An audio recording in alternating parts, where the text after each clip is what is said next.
বিদেশের মাটিতে সবাই আসলে সুখে থাকে বিষয়টা কিন্তু এমন না। কিছু কিছু মানুষ আছে যারা খুব ভালো থাকে, আর অধিকাংশ মানুষ আছে যারা আসলে অনেকটাই কষ্ট করে। আলহামদুলিল্লাহ, আল্লাহ তাআলার কাছে লাখো কোটি শুকরিয়া। আল্লাহ তাআলা অন্যান্য মানুষদের তুলনায় অনেকটা ভালো লাগছে, আলহামদুলিল্লাহ। তবে একটা বিষয় আপনাদেরকে একটু দেখাই। সাধারণত একটা পানির বোতল নেই, যেহেতু আমার এখানে প্রায় 6 বক্স পানির কার্টন আছে। আমি কিনেছিলাম খাওয়ার জন্য, খুবই রৌদ্র বাহিরে, গাড়িতে এসে ছাড়ছি, তারপরেও খুবই কষ্ট হয়। আমি 6 বক্স পানি নিয়েছিলাম, 1 বক্স পানি নিলাম। আপনাদের এখনকার জিনিস দেখাই।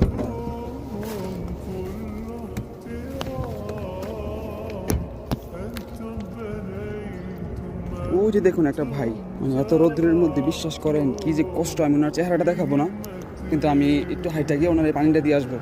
এই পানিটা আপনি খাইয়েন, আমি আপনাকে দেখাচ্ছি লোকটাকে। তাদের কাজই হচ্ছে রাস্তার কাজ, যার কারণে এতটা বেশি কষ্ট। ভাইজান, ওই একটু দাঁড়ান, দিয়ে দিন, খাইব। ভালো আছেন?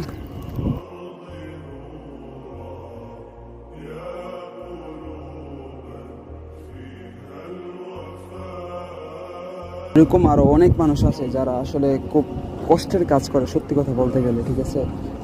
তো আশা করি সবাই ভিডিওটাকে অন্যভাবে নেবেন না। ভিডিওটা করেছি বোঝানোর জন্য যে আসলে অনেকটা কষ্ট হয় বিদেশে মেয়েতে, ঠিক আছে? সবাই শান্তিতে কাজ করে, বিষয়টা মনে। এই যে দেখুন উপরে, আপনি সূর্যটা দেখলে বুঝতে পারবেন। আজকে 41 ডিগ্রি রোদ চলতেছে, 41 ডিগ্রি, ঠিক আছে? এটা খুবই কষ্টদায়ক বিষয়। ধন্যবাদ। আসসালামু আলাইকুম।